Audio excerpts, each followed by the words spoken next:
Hey everybody, welcome back to the Hideaway Homestead. I'm Mike, and today we're going to be continuing our multi-part series on a chicken coop build using all reclaimed lumber.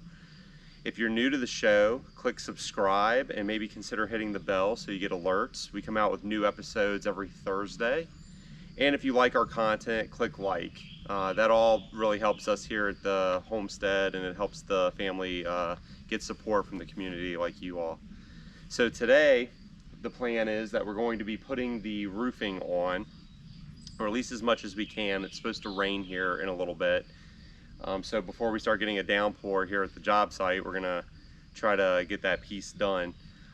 If you've been following along on the series, the last two episodes I've used a miter saw, or it's sometimes referred to as a chop saw, to do most of our cuts. I made the decision today to not use that. I'm going to use a skill saw. This way I can kind of just show a little bit of the difference if you're not used to doing construction. So let's get to it.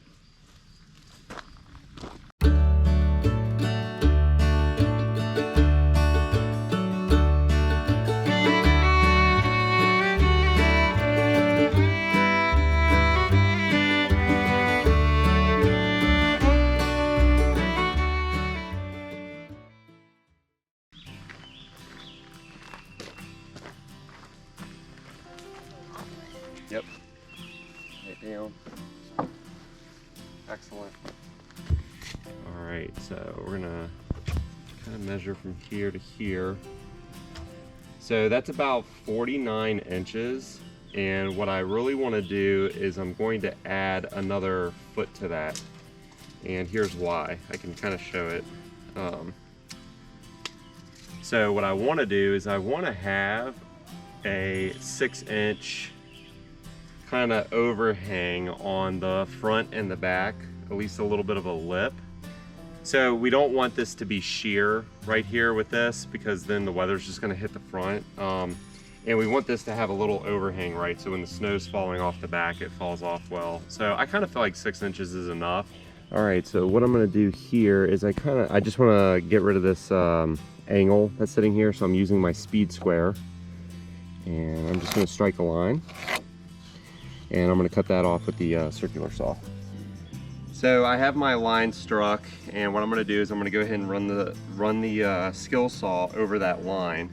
I made sure to, that's what this little lever is back here, and it might be different, a little bit different on each model, but this lever here allows you to drop the saw blade down.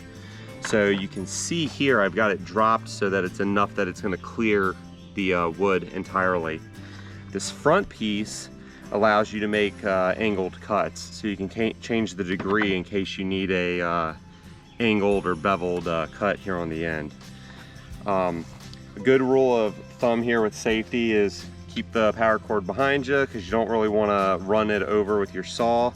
Obviously, when electricity is running to this, it is right now, keep your hands away from the blade, and just to be safe. Some folks may require a guide, so you could actually take this and clamp that down, and you could actually run this along it to get a straight edge cut. Once you get a little more experienced with it, you can really just follow that line, and there's a little guideline here too that you can follow.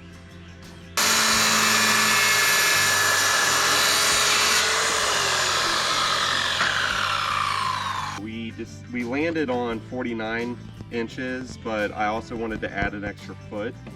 So I'm going to take this over to the 61 mark. Mark that.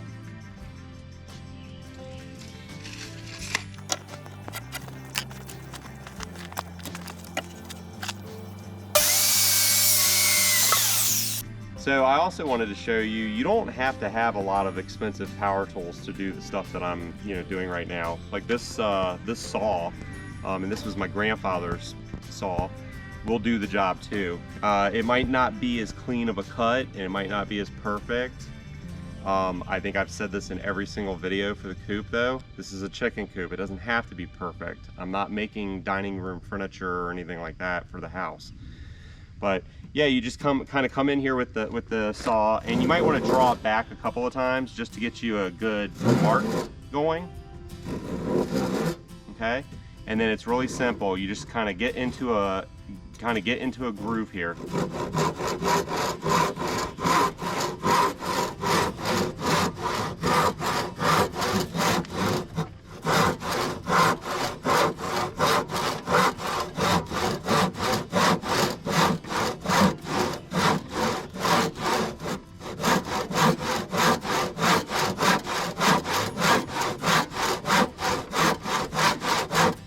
Once you get a good notch going, it becomes a lot easier to keep the saw steady, and it won't be wobbling so much while you're working on it. And then really it's just kind of going through the motions here. All right, and this is a Western style saw, which is to say that the pushing of the saw is actually going to drive the wood out of the groove. There are some really fancy Japanese saws, and I like using those for furniture making. The Japanese saws are pull, right? So you have a little more control when you draw back for what gets pulled out of the groove. It's a little bit of a cleaner line, and some people will argue it's easier.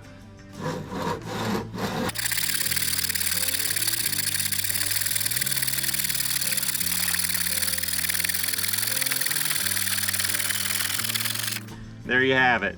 Get you some country muscles and just go through there and do the work. If I take one of the boards that we just cut, all right, so now you can tell that there's going to be an issue here because we have a good, 2.5 inches of space sitting here now. So what we're going to do is, and it's not impossible to fix this, all right, I'm going to strike a line like I've been doing and go ahead and do what's called a cross cut. Okay, that's when you're cutting across the grain. If you're not familiar with woodworking, wood is kind of like straws. If you take a bundle of straws together, okay, and if you look really closely here, you can see all the lines here. So again, it's like a bundle of straws. So when you're cutting a cross cut, that's what we've been doing. You're cutting across those straws and you're separating those fibers. So what we're going to end up having to do with this is do a cross cut, okay, so that we can get the size down, and then we're going to have to do what's called a rip cut. That's where you go with the grain and you take that piece out. That is not impossible to do with a skill saw either. So I will show you how to do that and how to do that safely. Like I said, we're going to go ahead and do a mark here, all right, but I can't go all the way across. So what I'm going to do, there, get my good friend the speed square back out. But if you'll notice, speed square doesn't reach either. That is not a showstopper. All right, we can mark the line and you just flip it back over and finish it.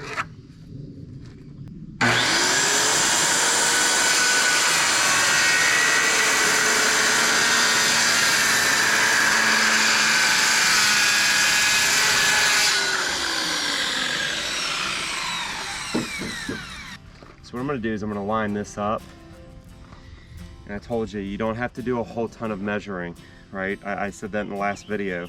Relative cuts are great here. So you just kind of go down the line here, and now we have a line struck so we know where we need to cut. So let me take this, and if you notice, I moved the sawhorses in a different kind of alignment, and the reason why I did that is because I'm going to clamp I don't want to run the skill saw through my sawhorses. So what I'm going to do is I'm going to let it overhang, right, and I'm just going to go ahead and clamp these down.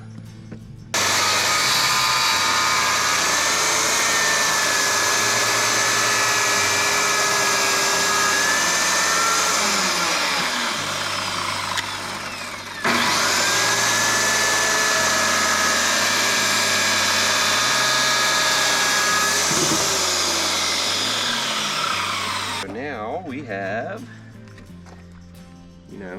a matching piece. Okay, so this part's going to be kind of the, well, I don't want to say the tricky part because I don't want to scare you, but this part's going to be a little more calculation and trying to figure out what we're doing here. So obviously you can see like there's a gap here on the bottom of the board. We don't want this sitting right on this. The reality of it is we want to be able to cut notches out and kind of drop this down on the cross beam that's running across here. So here's what we're going to do. First, so that I can make sure I'm getting my kind of my measurements and stuff correct here, I want to be able to drop this down off to the side so I can get that angle right and give myself that clearance that I want. And I already measured to make sure that I had my 6 inches off the end for the overhang and for this back piece here. So what I'm going to do to kind of help myself out is I'm going to get my good friend's clamps out here. All right, and I'm going to go down real slow.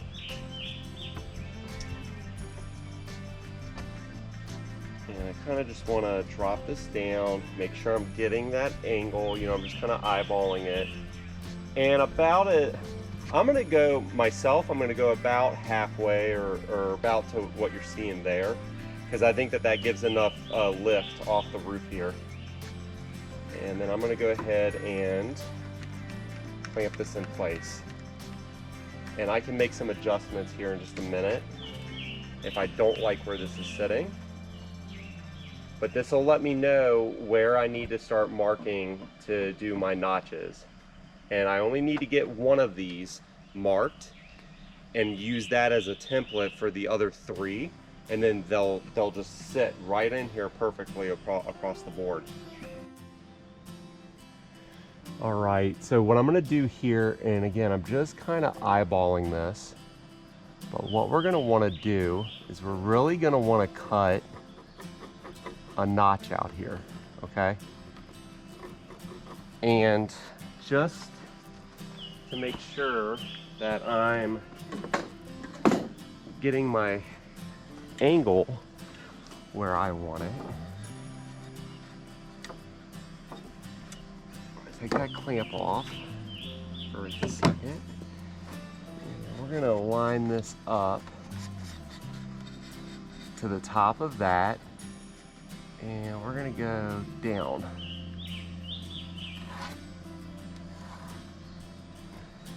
All right, and then I'm gonna go ahead and put my clamp back on.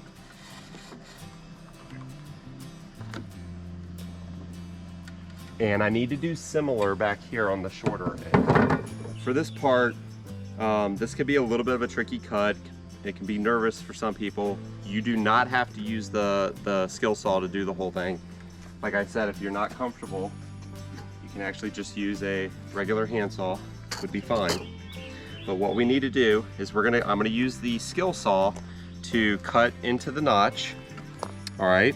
But I'm not going to cut the entire thing. I'm gonna leave this corner alone. I don't want the skill saw to go past that corner and weaken that part of the beam.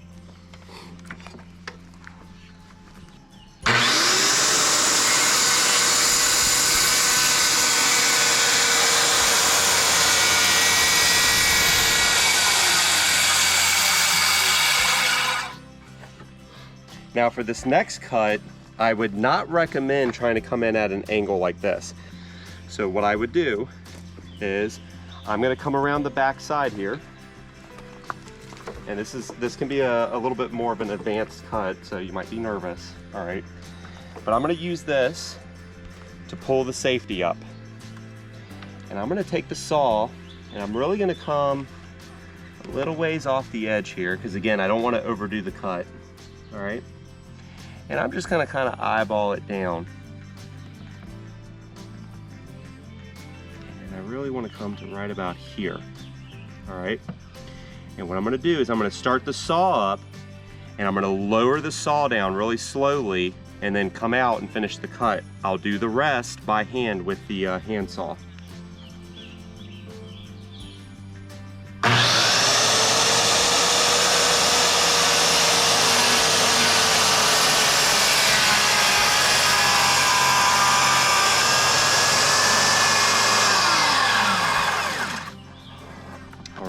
That's called a plunge cut, is what that's called. All right, so just take your time with it, and you can see I got it right on the line, but I didn't overextend the cut.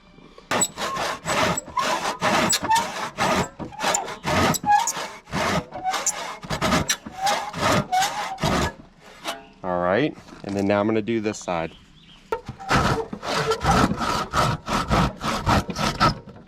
That was pretty easy. Now there's still a little bit of material down here, so let me get that out.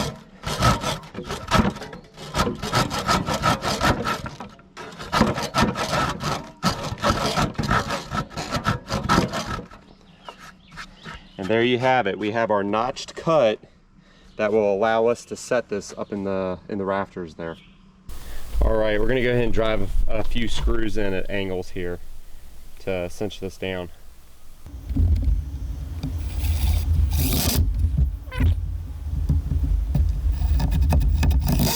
Here we actually have some reclaimed lumber from a fence that a friend of ours gave us, and they had their neighbor had actually torn down their fence and put a new one in. So this is just cedar that's been covered with some paint, but we're going to try to use these long pieces for our roofing.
what I'm gonna do now is I'm gonna go ahead and climb the ladder, and I'm gonna use the circular saw to just cut these extra edges off.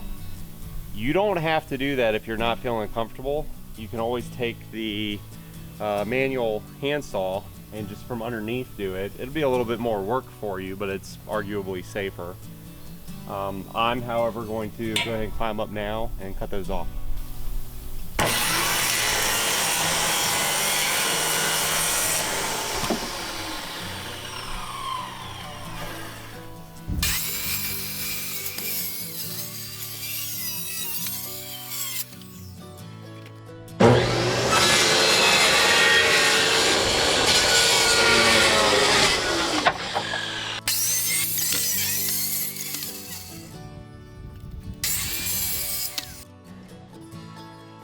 Jasmine, what are you doing? Oh, hi.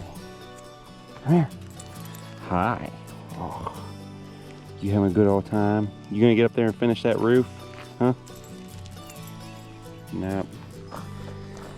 All right, everybody. So as you can see here, well, we have the roof up now, or at least the base for it. But you can see here, we actually have a roll of roofing felt or paper for the top. That's going to go down, and then there was a whole bunch of these shingles we actually found underneath of Chris's house. So we're just going to go ahead and use those too. I don't really remember why I had 2 rolls of this. I think at some point we were going to be putting a building in over at our old house, and we were going to use this. I do know we had one sheet I had to get into because we had a tree that dropped a limb straight through our roof, like a spear almost. But yeah, so this was extra. We've just had this sitting around for years now at this point. But we're going to go ahead and I'm going to climb up. I'm going to roll it out. Vanessa's gonna stop the roll over on the other end. So we've got 2 ladders up here now. And then we're just gonna go ahead and nail it in. And for nailing it in, we're actually gonna use some of these roofing nails. And you can see they got a really big flat head. And I got a bunch of those that have been lying around.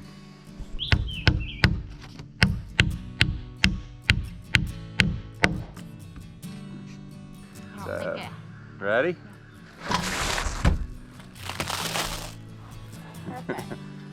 Yep.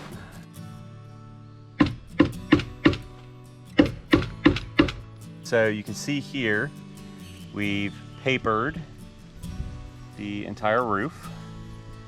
And now I'm going to start putting the shingles in. So what I'm going to do with the shingles is I'm going to let it overhang just a little bit. It doesn't have to overhang a lot, but you know, just a little bit because there's a big overhang anyhow. And what I'm going to do is I'm going to put like 3 nails in, probably one here, and then one here. And then I'm going to do this all along this back line, and then I'll do the next one up, and this brown part is going to overhang over that flap. Okay, and I'm going to do that all the way up to the end. Once I get to the end, I'll probably do something to clean it up. I'm not sure. I've never hung shingles before, so I don't know. But yeah, I'm gonna go ahead and do that now, and then it's getting ready to start to rain, so I'm gonna really try to just crush this, get it done. I'll give you a shot, and then we'll call it a day. Whew, it's been a lot of work already. All right.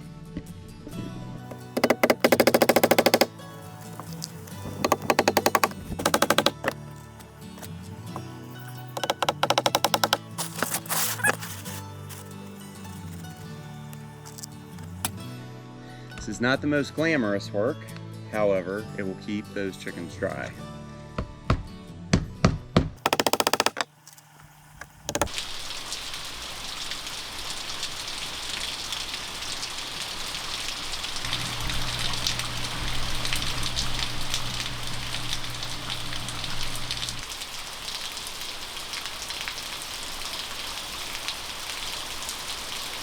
Hey everyone, as you can tell, it started downpouring. We got about I'd say half of the shingles done on the top of the roof, and then we made a mad dash for the overhang, and so we're probably not gonna be able to get the shingles done. It's supposed to rain here the next, I don't know, three or 4 days actually.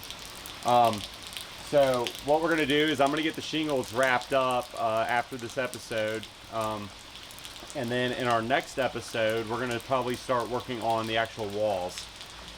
So definitely make sure to check back on Thursday.